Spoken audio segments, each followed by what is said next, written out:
Hello नमस्कार दोस्तों, स्वागत है आप सभी का स्टडी संग्राम के यूट्यूब चैनल पर। उत्तर प्रदेश पुलिस कांस्टेबल के लिए जीके जीएस के प्रश्न हम लोग करेंगे जो कि प्रीवियस ईयर प्रश्नों पर आधारित होंगे। रोजाना 8 बजे कंटिन्यू क्लास होती है। इससे पहले प्रैक्टिस सेट 1 हो चुका है, अगर नहीं देखा है तो आप जरूर देख लें। अब पाल वंश के सर्वप्रथम राजा कौन थे? यूपीपी कांस्टेबल में प्रश्न पूछा जा चुका है। गोपाल होंगे, नंदलाल होंगे, धर्मपाल होंगे या देवपाल होंगे? तो पाल राजवंश के सर्वप्रथम राजा पूछा जाए या पाल वंश के संस्थापक पूछा जाए तो कौन हो जाते हैं? गोपाल हो जाते हैं। अगर हम बात करते हैं धर्मपाल की, तो धर्मपाल से प्रश्न क्या बनता है कि विक्रमशिला विश्वविद्यालय की स्थापना किसने की थी? तो धर्मपाल ने की थी। 2 प्रश्न बिल्कुल बन जाते हैं एग्जाम में। नेक्स्ट क्वेश्चन देखिएगा, एग्जाम में प्रश्न बना, वैदिक सभ्यता किस नदी के तट पर विकसित हुई? गोदावरी, कावेरी, कृष्णा, सरस्वती। ये देखिएगा क्वेश्चन 2019 की शिफ्ट में पूछा गया है। तो वैदिक सभ्यता किस नदी के तट पर विकसित हुई हैं? तो आप देखिएगा यहाँ पर सरस्वती नदी के तट पर विकसित हुई। सर यहाँ से कोई और प्रश्न पूछा जा सकता है? बिल्कुल पूछा जा सकता है। सर क्या पूछा जाता है कि सर दक्षिण भारत की गंगा के नाम से किसे जाना जाता है? दक्षिण की गंगा अगर पूछा जाएगा तो कावेरी हो जाएगा। का से कावेरी याद कर सकते हो। सर वृद्ध गंगा के नाम से जाना जाता है। सर प्रायद्वीपीय भारत की सबसे लंबी नदी कौन सी होती है? गोदावरी नदी हो जाती है।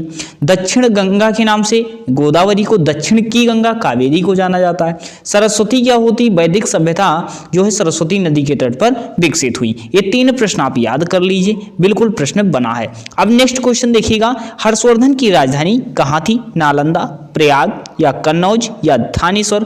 कांस्टेबल 2013 का प्रश्न है। अब देखिएगा यहाँ से प्रश्न ये यूपी SSSC पेट में भी पूछा गया। ये भी पूछा जाता है कि कन्नौज स्थानांतरित राजधानी किसने की? तो हर्षवर्धन ने ही की थी। हर्षवर्धन की राजधानी कौन सी हो जाती है? कन्नौज हो जाती है। पूछा जाए हर्षवर्धन जो थे किस वंश के राजा थे? तो हर्षवर्धन प्रतापी शासक माने जाते हैं। एक प्रश्न भी पूछा गया था, पुष्यभूति वंश के जो प्रतापी शासक कौन थे? तो कौन हो जाते हैं? हर्षवर्धन हो जाते हैं। अगर पूछा जाए ह्वेनसांग किसके शासनकाल में आया था? तो हर्षवर्धन के शासनकाल में आया था। नेक्स्ट क्वेश्चन देखिएगा, आपकी स्क्रीन पर है। 4 नंबर क्वेश्चन है कि जैन धर्म के 23 तीर्थंकर कौन थे? 23वें तीर्थंकर कौन थे? अब यहां से एक प्रश्न पूछा जाता है कि सर कौन से धर्म में 24 तीर्थंकर थे? तो जैन धर्म में थे। पूछा गया कि जैन धर्म में कितने तीर्थंकर थे? 24 तीर्थंकर थे। पूछा जाएगा जैन धर्म के संस्थापक कौन हो जाते हैं? तो संस्थापक अगर पूछा जाता है तो कौन हो जाते हैं? ऋषभदेव हो जाते हैं। अगर पूछा जाए सर 23वें तीर्थंकर कौन होते हैं? पार्श्वनाथ होते हैं। कौन होते हैं 23वें तीर्थंकर? पार्श्वनाथ आपके हो जाते हैं। अंतिम तीर्थंकर या 24वें तीर्थंकर पूछा जाएगा तो आपके कौन हो जाएंगे? महावीर स्वामी हो जाएंगे। तो 23वें तीर्थंकर पार्श्वनाथ, अंतिम तीर्थंकर महावीर स्वामी, पहले तीर्थंकर या संस्थापक कौन होते हैं? ऋषभदेव होते हैं। अगर वास्तविक संस्थापक पूछा जाएगा तब महावीर स्वामी, संस्थापक ऋषभदेव होते हैं। तो ये यहाँ से 2 से 3 प्रश्न पूछे गए एग्जाम में और बिल्कुल याद कर लीजिए। मगध साम्राज्य का अंतिम शासक कौन था? अगर मगध साम्राज्य का संस्थापक पूछा जाए तो कौन होता है? सर बिंबिसार होता है। कौन होता है? बिंबिसार होता है। अब यहाँ से पूछा गया अंतिम शासक कौन था? अजातशत्रु होगा, उदयन होगा या कालाशोक होगा? कांस्टेबल 2013 का प्रश्न पूछा भी जा चुका है। तो बताइएगा अंतिम शासक कौन हो जाएगा? कालाशोक हो जाएगा। ऑप्शन नंबर डी बिल्कुल करेक्ट हो जाता है। नेक्स्ट क्वेश्चन आपकी स्क्रीन पर है, बताइएगा भारत के संविधान के लेख के साथ निम्नलिखित अधिकारों में से कौन सा गलत तरीकों से मेल खाता है? अर्थात कौन सा इसमें मेल नहीं खा रहा है? शोषण के विरुद्ध अधिकार 23-24, समानता का अधिकार अनुच्छेद 14-18, स्वतंत्रता का अधिकार अनुच्छेद 19-22, धार्मिक स्वतंत्रता का अधिकार अनुच्छेद 11 से 13। देखिएगा सभी प्रश्न लिए गए, हिस्ट्री, पॉलिटी, इकोनॉमिक्स, जियोग्राफी, सभी प्रश्न आपको इस टेस्ट में मिलेंगे। इसकी PDF टेलीग्राम पर मिल जाएगी। कंटिन्यू सेशन होता है और कुछ प्लेलिस्ट में और क्लासें अपलोड हैं, देख सकते हैं आप, आपके लिए बेनिफिट ही होंगी। अब देखिएगा कौन सा गलत होता है। अगर बात करते हैं शोषण के विरुद्ध अधिकार, सर क्या होता है? सर अनुच्छेद 23 से 24 में होता है। समानता का अधिकार क्या होता है? सर 14 से 18 तक होता है। स्वतंत्रता का अधिकार क्या होता है? 19 से 22 तक होता है। लेकिन अगर बात करते हैं सर धार्मिक स्वतंत्रता का अधिकार क्या होता है? सर 11-13 नहीं होता है। सर कौन सा हो जाता है? सर 25 से 28 हो जाता है धार्मिक स्वतंत्रता का अधिकार। तो ये क्या हो जाएगा? आपका सुमेलित नहीं होगा। नेक्स्ट क्वेश्चन देखिएगा, आपकी स्क्रीन पर है। भारत के संविधान के अनुच्छेद 24 के तहत किस वर्ष के कम आयु के बच्चों को किसी कारखाने में काम करने के लिए नियोजित नहीं किया जा सकता? अब देखिएगा प्रश्न बहुत अच्छे से घुमाया गया है, एग्जाम में आप कंफ्यूज हो सकते थे। सर भारत के संविधान की किस अनुच्छेद के तहत जो है अनुच्छेद 24 के तहत कितने वर्ष की आयु के बच्चों के किसी कारखाने में काम करने के लिए नियोजित नहीं किया जा सकता? 14 वर्ष, 15 वर्ष, 16 वर्ष या 17 वर्ष? तो देखिएगा 14 वर्ष से कम बच्चों को आप कारखाने में नहीं काम के लिए लगा सकते हैं। एक प्रश्न यहाँ से और पूछा जाता है सर 6 से 14 वर्ष कौन सा अधिकार हो जाता है? सर शिक्षा का अधिकार बन जाता है, मौलिक अधिकार बन जाता है। सर मौलिक अधिकार, शिक्षा का अधिकार अनुच्छेद 21A में वर्णित हो जाता है। यह भी प्रश्न एग्जाम में बन चुका है और बनने की संभावना है। नेक्स्ट क्वेश्चन देखो, भारत के संविधान का निम्नलिखित में से कौन सा अनुच्छेद राष्ट्रपति के चुनाव की प्रक्रिया से संबंधित है? अब देखो सर अनुच्छेद 67 संबंधित होगा, अनुच्छेद 55 या अनुच्छेद 51 या अनुच्छेद 74। अब यहां से एक प्रश्न क्या पूछा जाएगा? बिल्कुल पूछा जाएगा सर 51 का में क्या हो जाता है? सर मौलिक कर्तव्य हो जाता है। क्या हो जाता है सर? 51 का में मौलिक कर्तव्य हो जाता है।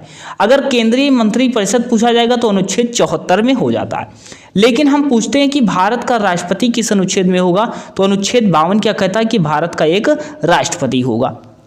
अब भारत का एक राष्ट्रपति होगा। अनुच्छेद 53 का क्या कहता है? वह कार्यपालिका का संवैधानिक प्रधान होगा। अनुच्छेद 54 में क्या होता है? राष्ट्रपति से संबंधित चुनाव होता है। लेकिन अनुच्छेद 55 क्या होता है? सर चुनाव की प्रक्रिया होती है। तो चुनाव की प्रक्रिया से संबंधित कौन सा हो जाएगा? अनुच्छेद 55 हो जाएगा। सभी के पास क्लास को शेयर कर दीजिएगा, जो भी आपके साथ प्रिपरेशन कर रहे हैं, आपके साथ एग्जाम देने वाले हैं। भारत में संपत्ति का अधिकार अब रह गया। संपत्ति का अधिकार क्या है? संवैधानिक अधिकार है, मौलिक अधिकार है, कानूनी अधिकार है या प्राकृतिक अधिकार है? कांस्टेबल क्वेश्चन सभी पूछे जा चुके हैं। जब आप अधिक से अधिक क्लासों को देखेंगे, शेयर करेंगे, तब और बड़ी क्लासें आपको बहुत जल्द देखने को मिल जाएंगी। भारत में संपत्ति का अधिकार कैसा अधिकार है? अगर हम संपत्ति के अधिकार की बात कर सकते हैं सर, पहले कौन था? सर मौलिक अधिकार की श्रेणी में आता था। लेकिन अब सर क्या हो गया? सर कानूनी अधिकार हो गया। क्या हो गया? कानूनी अधिकार हो गया। संवैधानिक अधिकार क्या होता है? जो संविधान के किसी अनुच्छेद में वर्णित होता है। सर मौलिक अधिकार अब कितने बचे हैं? सर मौलिक अधिकार अब 6 बचे हैं। पहले कितने थे? सर पहले 7 हुआ करते थे। संपत्ति का अधिकार हट गया तो कितने बच गए? सर 6 बच गए। और कानूनी अधिकार क्या हो जाता है? संपत्ति का अधिकार हो जाता है। नेक्स्ट क्वेश्चन देखिएगा, आपकी स्क्रीन पर है, लैंगिक समानता हेतु कौन सा उपाय अनुचित है? महिला सशक्तिकरण, समान वेतन, दहेज विरोधी कानून या घर के बाहर जबरदस्ती काम पर भेजना? इसमें सुमेलित नहीं है, वह आपको बताना है। सर महिला सशक्तिकरण का क्या मुद्दा सही होता है? बिल्कुल सही होता है सर। सर समान वेतन होता है दोनों के लिए, अर्थात पुरुष महिला मान लीजिए एक पद पर है तो वेतन समान होना चाहिए, बिल्कुल सही हो जाता है। दहेज विरोधी कानून बिल्कुल सही हो जाता है। लेकिन क्या होता है सर, घर के बाहर जबरदस्ती काम पर भेजना, चाहे वह पुरुष हो या महिला हो, घर के बाहर अगर जबरदस्ती बलपूर्वक काम पर भेजा जा रहा है बिल्कुल अनुचित होगा, गलत होगा। लैंगिक समानता हेतु हो जाएगा, अनुचित हो जाएगा। ऑप्शन नंबर डी बिल्कुल करेक्ट हो जाएगा। नेक्स्ट क्वेश्चन देखिएगा, भारत में आरटीजीएस और आईएफएससी, देखिएगा इकोनॉमिक्स का प्रश्न है आपके स्क्रीन पर कि आरटीजीएस और आईएफएससी का फुल फॉर्म आपको बताना है। अब इसमें फुल फॉर्म कौन सा हो जाएगा? रेमिटेड टू गाइडेड सेटलमेंट होगा, इंटरनेशनल फाइनेंशियल सिस्टम कॉल होगा, या remitted to guided settlement international financial system call होगा, real time gross settlement Indian financial system code होगा, या real time gross settlement international financial system code होगा। अब बताइएगा इसमें कौन सा उत्तर आपका बिल्कुल करेक्ट हो सकता है। अब देखिएगा आपको आरटीजीएस क्या होता है? Sir real time gross settlement होता है। क्या होता है? रियल टाइम ग्रास सेटलमेंट आपका हो जाता है। और यहां पर क्या हो जाएगा सर? इसे क्या बोलते हैं? इंडियन फाइनेंशियल सिस्टम कोड बोलते हैं। सर यहां पर कौन सा ऑप्शन नंबर सी आपका बिल्कुल करेक्ट हो जाएगा। रियल टाइम ग्रास सेटलमेंट और Indian financial system code, option number C आपका बिल्कुल करेक्ट हो जाएगा। ये दोनों याद कर लीजिए। जब आईएफएससी कोड की किस में जरूरत पड़ती है? आप देखे होंगे बैंक में जरूरत पड़ती है। ऑप्शन नंबर सी बिल्कुल करेक्ट हो जाता है। नेक्स्ट क्वेश्चन देखिएगा, भारत में विकास मामलों पर निर्णय लेने पर विचार विमर्श करने सर्वोच्च निकाय के रूप में किसका गठन किया गया है? अर्थात जो है भारत में जो विकास होता है, विकास के मामले पर जो निर्णय लिए जाते हैं, तो वह किस सर्वोच्च निकाय के रूप में किसका गठन किया गया है? कार्यक्रम मूल्यांकन संगठन का, वित्त आयोग का, या राष्ट्रीय विकास परिषद का, या अंतरराज्यिक परिषद का? था। अगर वित्त आयोग की बात करते हैं सर वित्त आयोग किस अनुच्छेद में, तो अनुच्छेद 280 में क्या होता है सर, वित्त आयोग होता है।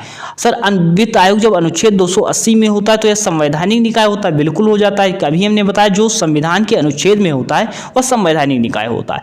लेकिन यहाँ पर पूछा गया सर सर्वोच्च निकाय के रूप में किसका गठन किया गया है, तो राष्ट्रीय विकास परिषद का गठन किया गया है। ऑप्शन नंबर सी आपका बिल्कुल करेक्ट हो जाता है। नेक्स्ट क्वेश्चन देखिएगा आपकी स्क्रीन पर है 13 नंबर, निम्नलिखित में से कौन सा संकेतक आय की असमानता को समानता को मापने के लिए किया जाता है। आय की असमानता व समानता को मापने के लिए किया जाएगा लोच का प्रयोग किया जाएगा, गाढ़ेपन का गुणांक किया जाएगा, गिनी गुणांक का प्रयोग किया जाएगा या परंपरा लागत का प्रयोग किया जाएगा। यूपीएसआई बैच फर्स्ट का प्रश्न है। अब देखिएगा आय की समानता और असमानता मापने के लिए किसका प्रयोग किया जाएगा, तो गिनी गुणांक का प्रयोग किया जाता है। ऑप्शन नंबर सी आपका बिल्कुल करेक्ट हो जाता है। नेक्स्ट क्वेश्चन देखिएगा आपकी स्क्रीन पर है, यूपी स्पेशल से प्रश्न लिया गया है कि उत्तर प्रदेश में संपूर्णानंद संस्कृत विश्वविद्यालय कहाँ स्थित है, लखनऊ, झांसी या वाराणसी या कानपुर में, बताइएगा। उत्तर भारत का मैनचेस्टर बताने का प्रयास कीजिएगा, कौन सा होता है, तो कानपुर होता है। अगर बात करते हैं संपूर्णानंद संस्कृत विश्वविद्यालय कहाँ पर स्थित हो जाएगा, तो संपूर्णानंद संस्कृत विद्यालय जो आपका हो जाएगा यह आपका वाराणसी में हो जाएगा। ऑप्शन नंबर डी जो लोग उत्तर दे रहे होंगे वह बिल्कुल सही हो जाएंगे। अगर इस पूछा जाए इसका निर्माण कब होता है, सर इसका निर्माण जो होता है 1791 में होता है। सर कौन करते हैं, लॉर्ड कॉर्नवालिस करते हैं। लॉर्ड कॉर्नवालिस से कोई और प्रश्न पूछा जाता है, बिल्कुल पूछा जाता है। स्थानीय स्वशासन का जनक किसे कहा जाता है, लॉर्ड कॉर्नवालिस को कहा जाता है। नेक्स्ट देखिएगा, नेक्स्ट इसमें बताइएगा उत्तर प्रदेश में चारकुला क्या है। बुंदेलखंड क्षेत्र की मूल निवासी एक जंगली बिल्ली है, अवध क्षेत्र की उपजाऊ जलोढ़ मिट्टी है, या लखनऊ क्षेत्र की पारंपरिक कलाई हस्तशिल्प है, या ब्रज क्षेत्र का पारंपरिक लोक नृत्य है। 15 का उत्तर देना है सर, कौन सा उत्तर हो जाएगा, तो ब्रज क्षेत्र का पारंपरिक लोक नृत्य क्या हो जाता है, चारकुला नृत्य हो जाता है, जो कि चारकुला लोक नृत्य है और उत्तर प्रदेश से संबंधित है। इतना अगर याद रखते कि लोक नृत्य है तो बिल्कुल सही हो जाता। नेक्स्ट क्वेश्चन देखिएगा, ये चारकुला नृत्य आपका हो जाता है, बिल्कुल आप देख रहे होंगे। नेक्स्ट देखिएगा 16 नंबर क्वेश्चन देखिएगा, किस प्रधानमंत्री की मृत्यु जो है भारत से बाहर हुई थी, जवाहरलाल नेहरू, लाल बहादुर शास्त्री, इंदिरा गांधी या राजीव गांधी, बताइएगा। 16 का उत्तर देने का प्रयास कीजिएगा, कौन सा आपका हो जाएगा, लाल बहादुर शास्त्री हो जाएंगे। अब ये भारत के दूसरे प्रधानमंत्री थे। 2 अक्टूबर 1901 को क्या होता है, इनका जन्म होता है, उत्तर प्रदेश में ही जन्मे थे। लेकिन 1906 में क्या होता है, ताशकंद उज्बेकिस्तान में अचानक इनकी मृत्यु हो जाती है। नेक्स्ट क्वेश्चन देखिएगा, जापान की संसद का क्या नाम है। यहां से प्रश्न और बन सकते हैं, बिल्कुल बनेगा, राष्ट्रीय पंचायत, डायट, मजलिस या शोरा। तो जापान की संसद से प्रश्न पूछा गया तो जापान की संसद का नाम क्या हो जाएगा, डायट हो जाएगा। उगते सूरज का देश या उगते सूर्य का देश किसे कहा जाता है, जापान को कहा जाता है। नेक्स्ट क्वेश्चन देखिएगा, अफगानिस्तान की संसद भी नोट कर लीजिएगा, शोरा होता है। अफगानिस्तान की संसद का क्या नाम है, शोरा है। नेक्स्ट क्वेश्चन देखिएगा, वेनेजुएला की राजधानी है निकोसिया, सान साल्वाडोर, क्यूटो या कराकस। वेनेजुएला की राजधानी पूछी जा रही है। 18 का उत्तर दीजिएगा तो कराकस आपका ऑप्शन नंबर डी हो जाएगा। उत्तर प्रदेश कांस्टेबल 2019 में शिफ्ट 1 में पूछा जा चुका है। तो यहाँ से स्टैटिक जीके के प्रश्न कैसे पूछे जा सकते हैं, अर्थात राजधानी भी पूछी जा सकती हैं। तो वेनेजुएला की राजधानी क्या हो जाएगी, कराकस हो जाएगी। और क्या कोई प्रश्न बनेगा, बिल्कुल बन सकता है सर, क्या बनेगा, साइप्रस जो यहाँ पर जैसे दिया गया है, इक्वाडोर, क्यूटो दिया गया है सर, क्यूटो किसकी राजधानी हो जाएगी, तो आपकी क्यूटो इक्वाडोर की राजधानी हो जाती है। नेक्स्ट क्वेश्चन देखिएगा, आपकी स्क्रीन पर है, हिंदी दिवस मनाया जाता है। अब यहाँ से देखिएगा हिंदी दिवस ये कौन सा है, एक राष्ट्रीय हिंदी दिवस होता है, एक विश्व हिंदी दिवस होता है। तो 11 जून, 28 सितंबर या 14 सितंबर या 10 अक्टूबर। देखिएगा हिंदी दिवस पूछा गया तो ये राष्ट्रीय हिंदी दिवस की बात कर रहा है। 14 सितंबर को राष्ट्रीय हिंदी दिवस मनाया जाता है। विश्व हिंदी दिवस अगर पूछा जाता तो 10 जनवरी को मनाया जाता है। नेक्स्ट क्वेश्चन देखिएगा, अब अगर यहाँ पर 27 सितंबर होता तो 27 सितंबर को क्या मनाया जाता है, विश्व पर्यटन दिवस मनाया जाता है 27 सितंबर को। नेक्स्ट क्वेश्चन देखिए, भारत की केंद्र सरकार ने 2018 को राष्ट्रीय वर्ष घोषित करने का निर्णय लिया था। अब 2018 को कौन सा, ये देखिएगा 2018 के ही शिफ्ट में आ चुका था। इस प्रश्न को लेने का तात्पर्य है कि 2023 को भी वर्ष घोषित किया गया है। आखिर वो किसके लिए घोषित किया गया है, तो यहाँ पे 2018 के साथ आपको 23 का याद रखना है। सर फलों का वर्ष घोषित किया गया राष्ट्रीय वर्ष, दालों का राष्ट्रीय वर्ष, आलू का राष्ट्रीय वर्ष या मोटे अनाजों का वर्ष। अगर बात करते हैं सर 2018 में मोटे अनाजों का राष्ट्रीय वर्ष घोषित करने का निर्णय लिया गया था, लेकिन सबसे अच्छी बात मोटे अनाज का वर्ष 2023 भी घोषित किया गया है, तो 2023 भी याद आप रखना। दलहन वर्ष किसे घोषित किया गया था, अगर पूछा जाए दलहन वर्ष सर किसको घोषित किया गया था, तो 2016 में क्या है, दलहन वर्ष घोषित किया गया था। नेक्स्ट क्वेश्चन देखिएगा। अभी इसकी पीडीएफ आपको हमारे टेलीग्राम पर मिल जाएगी। 20 ही प्रश्न लिए थे। सभी को इस क्लास को शेयर करें ताकि सभी को ज़्यादा से ज़्यादा बेनिफिट हो जाए। स्टडी संग्राम हमारा व्हाट्सएप जो है आपका व्हाट्सएप चैनल भी हो जाएगा, वहाँ से आप पीडीएफ भी प्राप्त कर सकते हैं। चैनल बनाएं, सब्सक्राइब करके उन सभी के पास शेयर कर दीजिएगा जो आपके साथ एग्जाम में अपेयर होने वाले हैं। फॉर्म अप्लाई करने कोई भी क्वेरीज है आप कमेंट सेक्शन में पूछ सकते हैं। मिलते हैं नेक्स्ट वीडियो में।